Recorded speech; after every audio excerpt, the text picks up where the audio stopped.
Okay, this is video number 12, which is part 3 in the series of my life in Japan.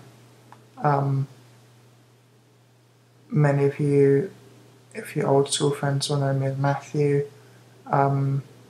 For the past 15 years or whatever, I've been living under the name Cameron. In England, under British law, you're allowed as many names as you like, and the legal definition of your name is what you are known by. But if you are someone who uses social media or whatever, there's often problems with what's called a real name policy, because in the US you really need government ID to prove your name. But anyway, so Matthew, Cameron, whatever, it's up to you. Dr. Octopus was another name that I lived under for some time. Adventure Boy was another one as well. So in this video I'm going to talk about a bit more about the past 10 years, what I've been doing.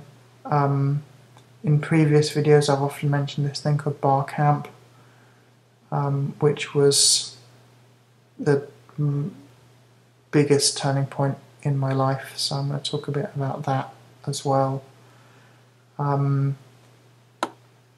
I taught myself IT in Japan the first time I came to live here, which was end of 2001. I lived here for about a year and a half, and it was just that I picked up an IT magazine, in fact a computer hacking magazine, and I only understood 4 or 5% of it, and I went to the library, found any English books they had on computers, and sort of studied it and taught myself.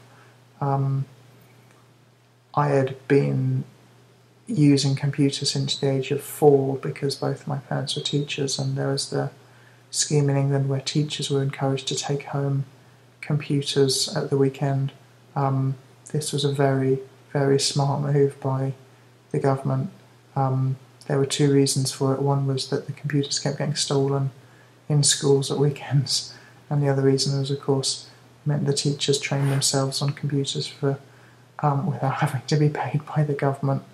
So when I was a kid I mucked around with particularly the BBC computers, the BBC Model B Micro and BBC Master System, and first computer in fact we ever took from home was probably a Spectrum 128, which in America Spectrums were not really for sale, but I think you could compare it to something like a Trash 80. That's a Tandy TRS 80. These were 8-bit computers, very simple, 16K of memory or 32K of memory. The computer I'm using at the moment is now quite old, but it's still 4 gigs of memory. So you can imagine 16K. There's in fact a fantastic song about it I urge you to find on YouTube called Hey Hey 16K. So I taught myself IT, came back to England, worked as an IT instructor for quite a few years, missed Japan too much, came back and lived in Japan permanently about 10 years ago. I think time plays tricks on me at the moment a lot. I literally don't remember a lot of my life before July of this year when I had the cancer diagnosis, and I was sat in a doctor's office and he said, "Very sorry to tell you, your cancer has spread to distant parts of your body. It's terminal, it's incurable." That kind of wiped out a lot of my thinking before then. Just as when you have children, it sort of wipes out your thinking before children. So what have I been doing for 10 years? Well, I'm involved in a lot of different communities, really, as a volunteer, or as you could even say an organiser, I guess.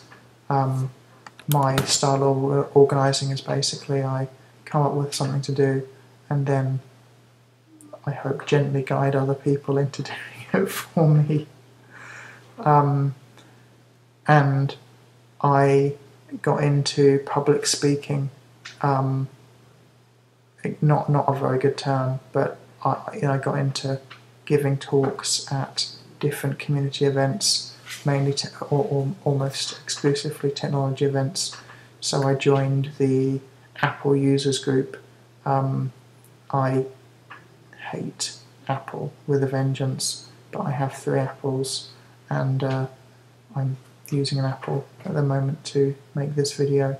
I have a lot of PCs as well at home, running various old versions of Windows because I always hate upgrading. I'm a real technophobe in that sense. So I gave some talks at the Apple users group. At least at that time, my speciality was computer security, especially privacy. I'm very concerned about how we're using computers and social media at the moment. We're often revealing far too much personal information. I'm revealing a lot of personal information in these videos that I would have never considered revealing before the cancer diagnosis, but I basically have to, because I have to let people know what's going on. I think it's important for them and important for me, which is why I'm doing it. But it does concern me greatly that people will put on Facebook, I'm off on holiday for 2 weeks' time, I'm going to have 2 weeks in the sun, and they're sort of basically saying their apartment or house is going to be empty for 2 weeks, and people can go in and steal things, copy credit cards, all the usual stuff. We definitely reveal far too much. And also another reason I'm very strongly involved in technology communities, like I was involved in the Apple users group. I gave, I think, 4 talks at the Tokyo Linux users group, which is a fantastic group in Tokyo. I haven't been there for a while, but I think the president is probably still Edward Middleton, who is top guy. One of the people I respect in Japan more than just about anyone else. And gave talks to the Tokyo PC users group, organised some of my own events, and a big reason for that is that it concerns me greatly that people are using technology as consumers, not creators, for one of them. I don't like the word creator, but computing is about it's about 3 things actually. It's about automation, so doing menial tasks automatically. Computers are not very good at that because of the people who make them don't know what they're doing. People who work at Google, Apple, Microscom, whatever. Just let that motorbike whiz past. They don't really know what they're doing, and they're often looking at problems from completely the wrong direction, and they're coming up with solutions and then looking for problems to apply those solutions to, instead of looking at how people get work done and thinking how it can be done better. So there's the automation thing, there's artificial intelligence, sometimes I guess there's that weak AI and strong AI. So weak AI is the artificial intelligence in your washing machine that monitors the water level and tries to make it, in theory, eco-friendly. But then there's a third branch of, or a third mode or domain of computing which has been ignored by almost all people, and that's augmentation. And that's the absolute most important thing, which is computers should extend our capability as humans. And the only way to do that is when you design computer software or computer hardware, is you look at what humans currently do, what they struggle with, and then find ways that computers could benefit that. One reason that I've been so inactive on Facebook for so many years is Facebook is not the internet, it's a little gated community within the internet. Facebook messaging is not email. There are lots of problems with it, and for a lot of people, Facebook messaging is email. For a lot of people, Facebook is the internet. It is the web. It's what they see. Disgustingly, there have recently been statistics that Facebook is the main news source for people. Again, I would never like to say a good word about any mainstream news like the BBC or CNN or anything like that.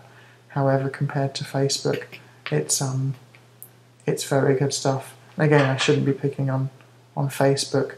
There's also the echo chamber problem with things like Facebook and Twitter, where basically you get fed content that matches the content that you've been looking at previously, or that you like, or that a marketing algorithm somewhere thinks would be suitable for you. So basically your views get reinforced day in and day out. You don't see that kind of diversity.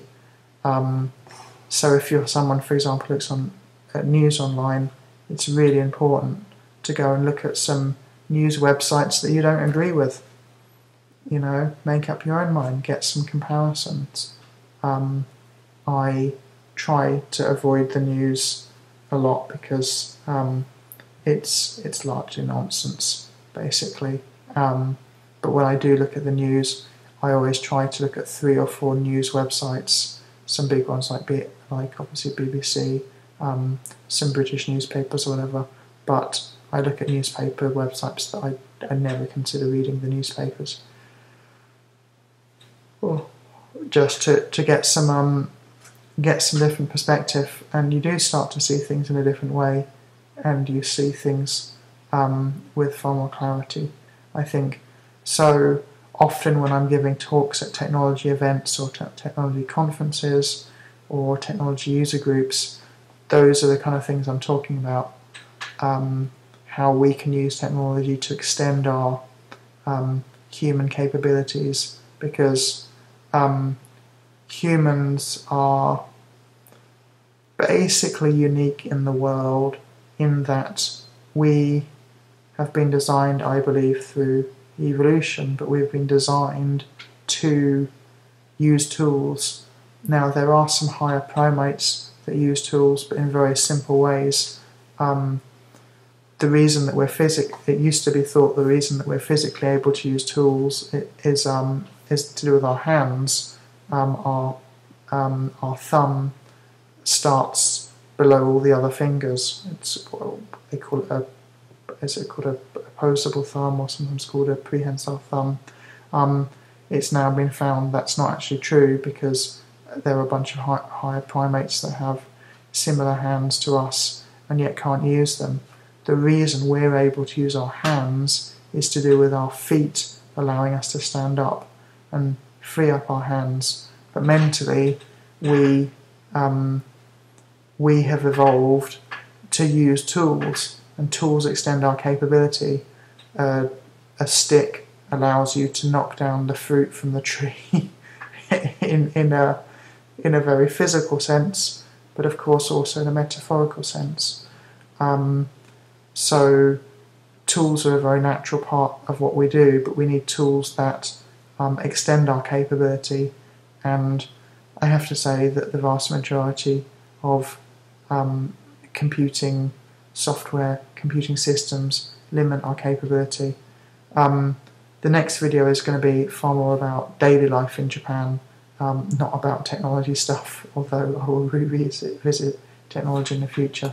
Thanks ever so much for visiting, and please go to my website www.matthewdons.org. Thanks a lot.